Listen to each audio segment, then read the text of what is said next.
Shalom, bersama saya Lilis Andrewel Mincetaneo, kelas A Prodi PAK dengan NIM 1012021. Di sini saya akan membawakan materi Pancasila, yaitu Pancasila sebagai sistem etika.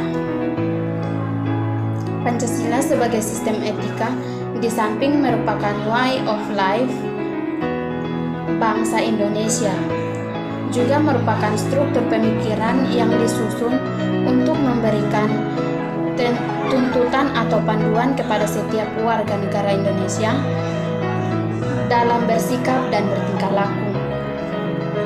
Pancasila sebagai sistem etika dimaksudkan untuk mengembangkan dimensi moralitas dalam diri setiap individu sehingga memiliki kemampuan untuk menampilkan sikap spiritual dalam kehidupan bermasyarakat, berbangsa, dan bernegara.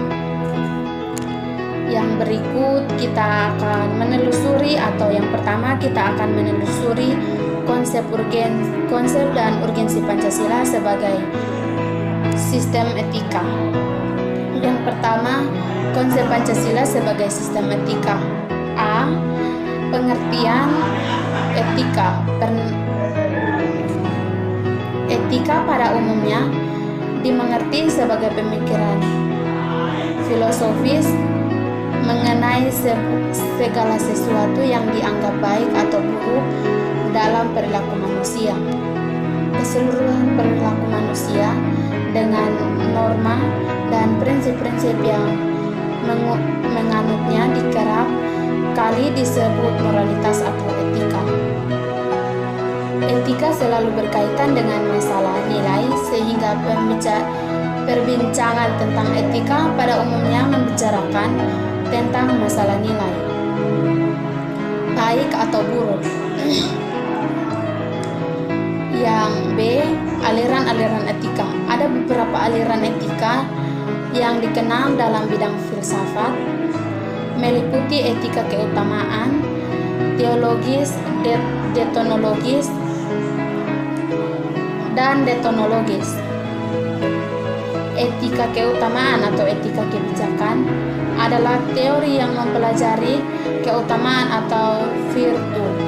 Artinya, mempelajari tentang perbuatan manusia baik atau buruk. B. Pancasila sebagai B atau yang kedua, urgensi Pancasila sebagai sistem etika. Etika diperlukan dalam kehidupan bermasyarakat, berbangsa, dan bernegara sebab berisikan tentang tuntutan nilai-nilai moral yang hidup. Namun diperlukan kajian kritis rasional terhadap nilai-nilai yang hidup tersebut agar tidak diterjemahkan dalam pandangan yang bersifat mitos. Beberapa alasan mengapa Pancasila sebagai sistem etika itu diperlukan dalam penyelenggaraan kehidupan berbangsa bernegara di Indonesia meliputi hal-hal sebagai berikut. Yang pertama, dekadensi moral yang meledakkan kehidupan masyarakat, terutama generasi muda, sehingga membahayakan keberlangsungan hidup bernegara. Yang kedua, korupsi